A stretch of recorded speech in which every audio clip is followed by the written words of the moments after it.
The Yankees are a wonderful people. Wonderful. Wherever they go, they make improvements. If they were to immigrate in large numbers to hell itself, they would irrigate it, plant trees and flower gardens, build reservoirs and fountains, and make everything beautiful and pleasant. Mariano Guadalupe Vallejo. No one had been more accommodating to the Americans than Mariano Guadalupe Vallejo, the descendant of Spanish soldiers who had conquered Mexico and colonized California. He had built himself a vast empire in the fertile Sonoma Valley. He welcomed the first wave of 49ers and hoped to profit himself from the gold rush. With its wealth and sudden population of 90,000 American citizens, California demanded immediate statehood, and in 1850 got it. Vallejo helped draw up the new state constitution and served in the first state senate. But in the overcrowded mining camps, tensions rose as Americans began to suggest that there was no room in California for anyone but them.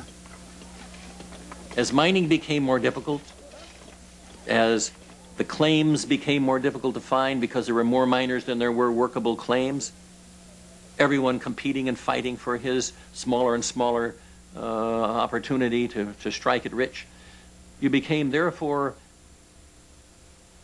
desirous of finding an excuse for your failure or desirous of finding a way to get an advantage.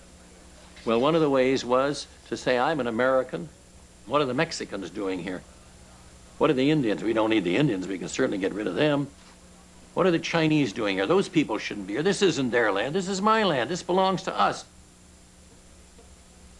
In 1850, American miners pressured the California legislature into enacting a monthly tax of $20 on all miners who were not United States citizens. Thousands of foreigners were forced to leave the gold fields. The tax was far more than they could pay.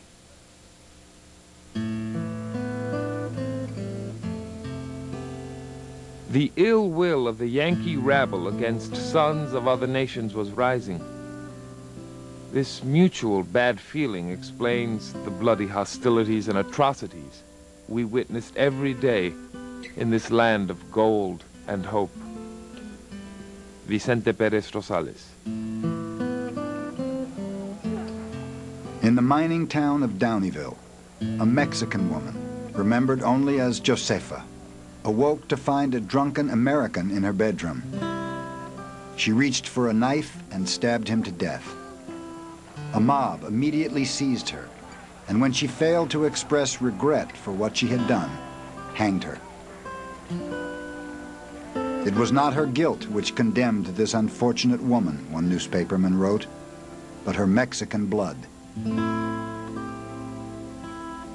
I always think of the Spanish girl standing on the plank of a bridge, tossing her hat to a friend and putting the rope around her neck, folding her hands and facing death with a bravery that shamed us men.